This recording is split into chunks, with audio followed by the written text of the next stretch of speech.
I want to tell you about two people I know. The first one earns $48,000 a year and has $1 million investment portfolio. No debt, sleeps like a baby every night. The second one earns $120,000 a year, but they have $1,400 in savings, carry a $50,000 credit card debt, and check their bank account like it's going to say something different this time around. They are both in the same economy, but they have completely different results. And this is not because of income, not because of luck, but because of a system and a reason. And today, I'm going to give you both.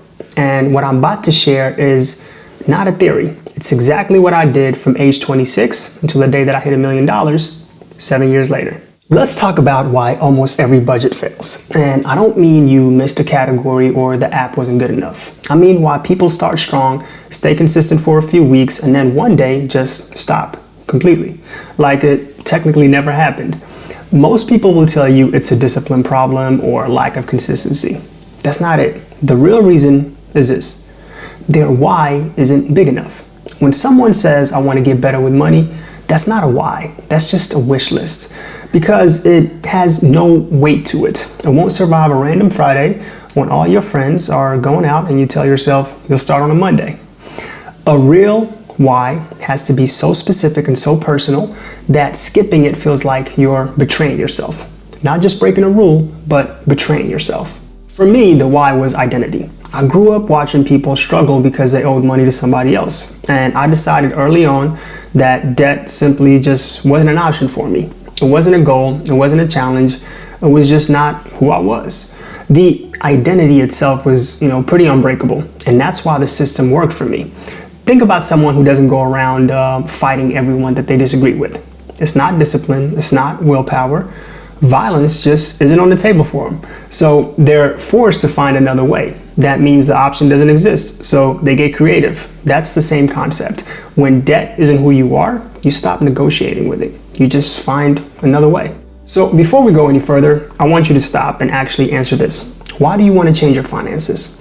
And I don't want the surface level answer. I want the real one. The one that keeps you up at night, the one that you think about when something breaks and you realize that you can't cover it. Write it down, physically write it down, because what you're about to learn will only stick if the answer is strong enough to keep you going when the system gets uncomfortable. Okay, let's get into the actual system. 4 parts, all of them practical, all of them things that you can start this week. Build your $1,000 emergency buffer. Before you do anything else, before you pay down debt aggressively, before you invest a single dollar, you need one thing: a $1,000 emergency buffer sitting in a separate account, untouched.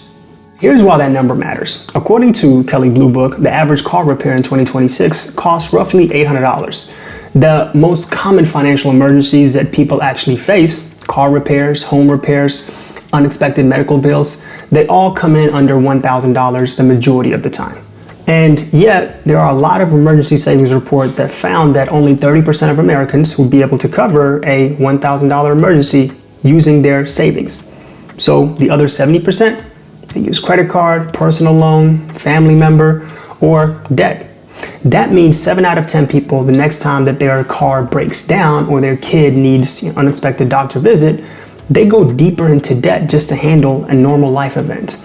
And every time that happens, it wipes whatever financial progress that they made and sends them back to square one. So the $1,000 buffer breaks that cycle because it's your financial firewall. When something goes wrong, and something will definitely go wrong, you handle it without touching debt. The progress that you've made actually stays intact. Now, here's the piece that nobody talks about when it comes to money. You also need to plan your days intentionally. I know that sounds disconnected, but just hear me out on this. A huge reason budgets collapse is because we let the day happen to us instead of the other way around.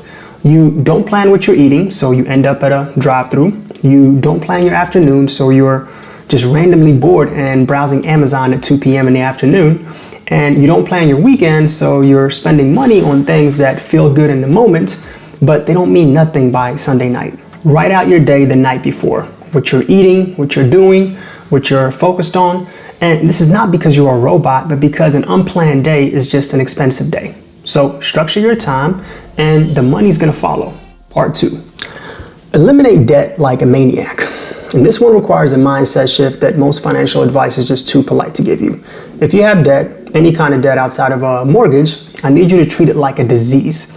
not a financial inconvenience, not something to, manage, an actual disease, something that you're working every single day to remove from your life. I hear a lot of people talk about leveraging debt, using credit card points, and look, I understand the logic, but here's what the actual data shows.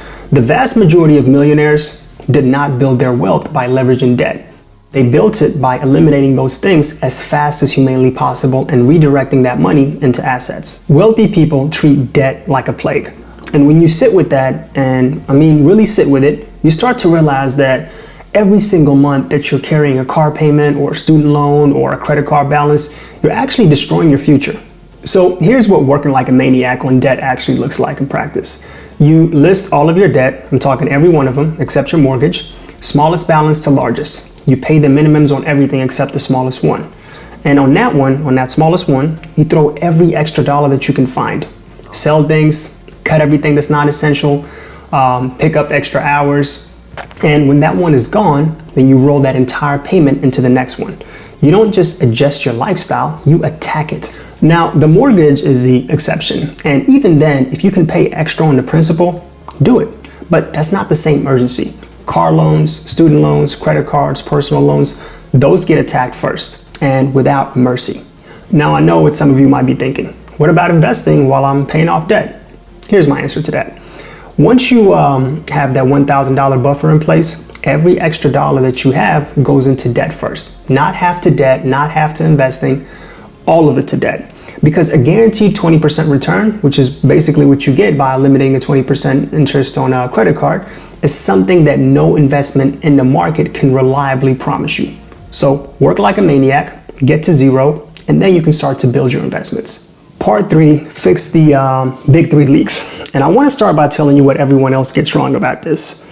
When people talk about cutting expenses, they go straight into subscriptions. They say cancel Netflix, drop Spotify, cut the gym. And sure, like those things obviously add up, but you can eliminate $200 a month in subscriptions and still be completely broke because you're overspending and spending 46% of your take home on housing. The real leaks, the ones that are silently destroying, most people's finances, are the big 3: housing, transportation, and food. These 3 categories alone typically consume 60 to 70, sometimes 80% of a household's income. And that's where the real money is. Let's start with housing. The rule of thumb most financial advisors give you is 28 to 30% of your gross income on housing. That's too high.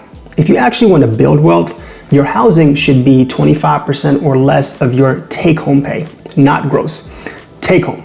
If you're at 35, 40, or 45%, and I've talked to people there, you have almost no room to build anything. Everything else that you do financially is basically just an uphill battle. Now, I obviously understand that, housing costs are brutal right now, and I'm not telling you that this is going to be easy, but what I am telling you is that this number matters the most. And if you can get creative with it, even temporarily, the financial momentum that you actually build will change your trajectory permanently. Transportation. This is where a lot of people quietly destroy their finances without even realizing it. Here's the rule. The total value of all of your vehicles that you own should not exceed 50% of your annual gross income. So if you're making $50,000 a year, you have no business driving a $30,000 car, period. Because the car is going to depreciate and you lose value every single month when you're still trying to pay for it. Now, I'm not saying that you shouldn't drive a nice car. What I am saying is just don't let the car own you. You should own the car. Because the moment that your vehicle payment is controlling your financial decisions, it's already won and you've lost. Food. If you have any debt of any kind, eating out is one of the first things that you have to let go. No negotiations on this one. Cooking at home just isn't financially smarter, it's dramatically healthier as well.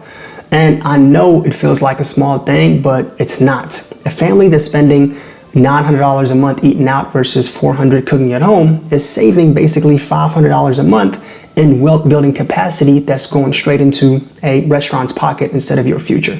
So fix the big 3, then look at the subscriptions in that order. I want to tell you how this actually worked for me because it didn't look the way that most financial success stories do. I didn't come from money. I didn't get an inheritance. I definitely didn't build a business on the side. I had a job, a modest salary when I started, and then the thing that I refused to compromise on, Debt was just definitely not an option. That wasn't the goal that I set, it just was my identity. Growing up, I watched what debt did to people, and I made a decision, at a fundamental level that I would find another way. Whatever society was achieving with borrowed money, I would try to figure out how to achieve it without borrowing. That constraint forced me to think harder, critically think, and just be much more intentional and to technically find solutions that most people never look for because they can just put it on a card. At 26 years old, I had essentially nothing. No significant savings, technically no real plan, just the identity and the commitment to figure it out. I kept my housing costs under control. I drove cars that fit my income, cooked my food, and I planned every day with intention. And at 33, I crossed $1 million in net worth. That was 7 years. No debt, no shortcuts, no side hustles, just a system, a strong enough why, and a refusal to basically just let my identity be defined by borrowing. So here's where you should start. Today, not next month. Step 1, write down your real why. Not I want to be better with money, the actual reason, the one with weight to it.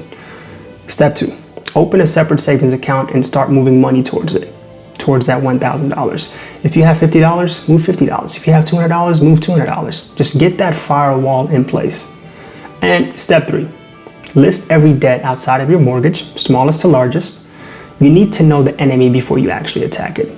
And step 4, look at your big 3, housing, transportation, food.